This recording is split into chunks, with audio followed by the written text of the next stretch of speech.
Hi! Today I'll build a custom drum kit by sampling some sounds from mutable instruments Plaits.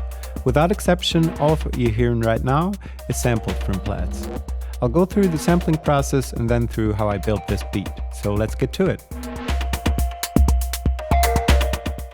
First a word about how I have things set up.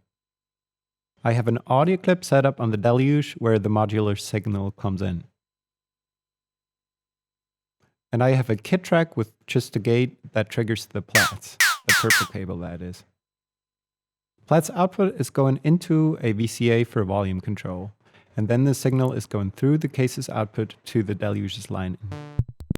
First I'll record some traditional drum sounds. I'll start with the kick. I tweak the buttons until I'm happy with the sound. You know the deal. Of course, I could record the samples directly into the kit slots. Since I know I'm going to be recording a bunch of them, I prefer the resample function. This way, they'll all start in the right place since I'm triggering them with the Deluge. I resample by holding record and pressing play. Pressing the same button combo will stop the recording at the end of the bar. This is useful for things that might be synced to the tempo. For a kick sample though, it doesn't matter. I'm recording a couple of different kicks before I move on to the snare. Same thing here. I record a handful of different options.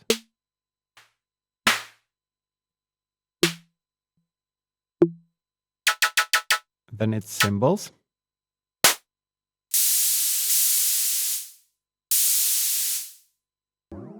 And then some weird stuff. Effects, risers, and stuff like that.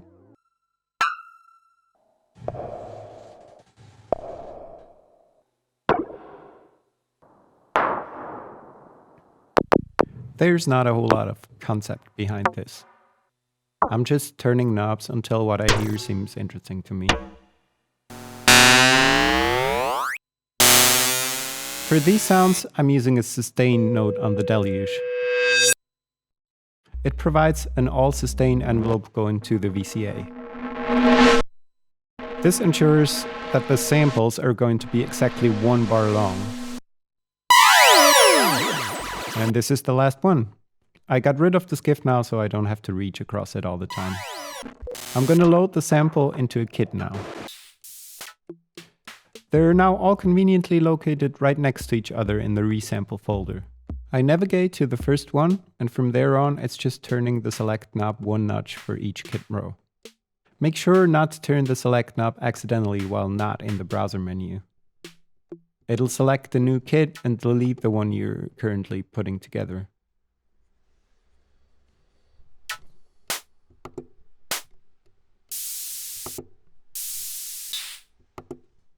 I decide to put the weird ones in a separate kit. I prefer not to have too many instruments in one kit. It makes it easier to keep track of what's what.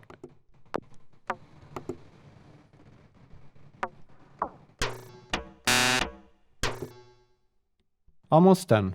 This is going to be the last one. Now I can start putting my beat together. For most percussive samples, it's best to set the mode to once, because that's how drums and stuff like that work. You hit it and then it rings out once. Here's my kick pattern.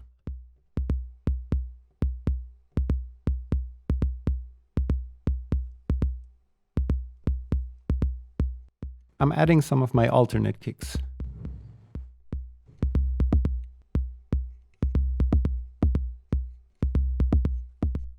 Good. Gonna add a snare part now.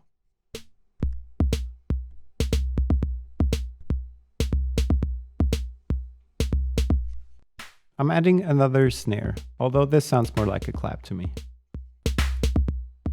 For the second one here, I'll lower the probability. Snare number 3. I pitch this one up.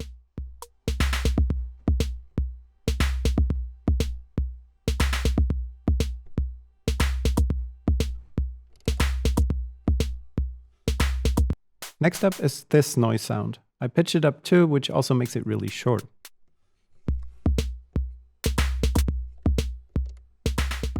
This is more like a hi-hat part now.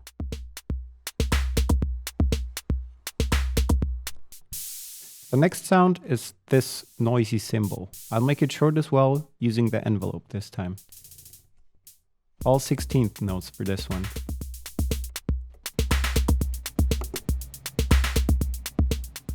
I mix up the pattern a bit, trying to make it a bit more interesting.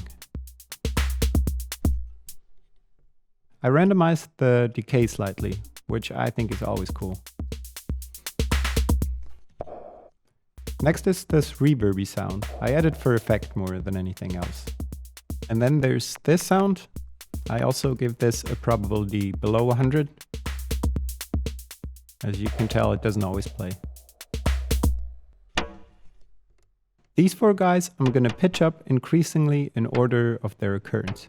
By holding a pad and adjusting the parameter, I can write automation to just that particular note. I like this for a dry kind of drum fill.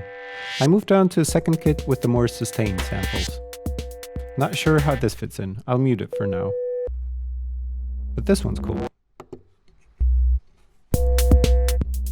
Serves well as a bass with a kind of industrial vibe to it.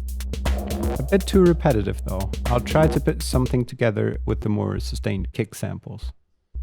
This is the same sample as before though, I just cut off the second half.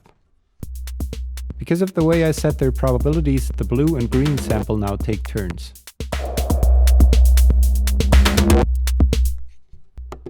Here's the kick sample with the longer sustain I mentioned. I'll use it to create some more rhythmic action in the first of the two bars. Cool, I'm happy with that. This one I'll use as a short riser leading up to the clap. That's why I'm setting its sample start point close to the end.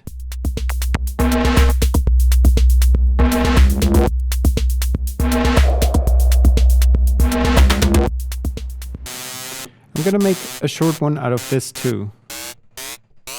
I'm going towards the end of the sample because that's where it sounds most interesting to me. I'm not convinced though. I'm trying some pitch mod on it. That's not doing it either. I'll just leave this row empty for now. This one's also going to go on the last 4/16, just like the fill with the rising pitch. The sample in a row below has turned into a short percussive sound by now. I'm adding a couple of notes there too.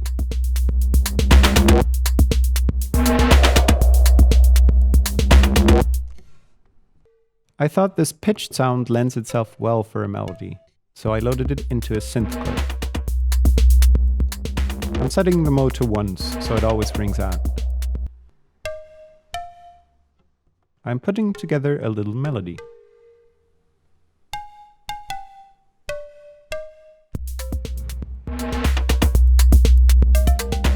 I'm trying a lower octave, but I liked it better where it was before. Sure, reverb and delay works nicely on this, and the high pass filter helps to make it cut through.